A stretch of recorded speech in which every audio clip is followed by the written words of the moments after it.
যেই নারীর পেটে বাচ্চা, ওই নারী যেন আল্লাহ নবী সাল্লাল্লাহু আলাইহি সাল্লামের চেহারা, সৌন্দর্য, নবীজির গঠন ওইটার কল্পনা করে, তাহলে আল্লাহ তাআলা সেই বরকত ওই বাচ্চার মধ্যে দান করে।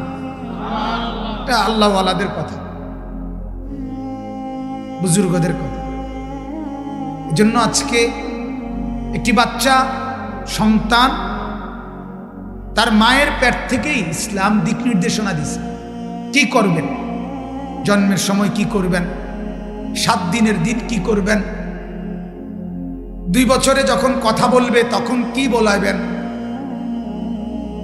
যখন 7 বছরের আগে কি করবেন, 10 বছরের ভিতরে কি করবেন, যখন প্রাপ্তবয়স্ক সাবালক হবে ছেলেটি মেয়েটি তখন কি করবেন।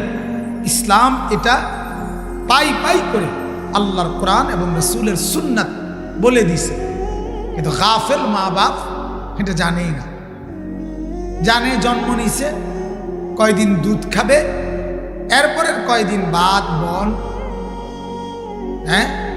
তরি তরকারি, ফাঙ্গাস, তেলাপিয়া, ফুলকপি, ফাতাকপি, দুন্দুল, করলা, আলু ভর্তা, ডাল, খালাস, এগুলো খাবে আর বড় হয়ে যাবে। আর কি কেন, আর জিম্মাদারি কি?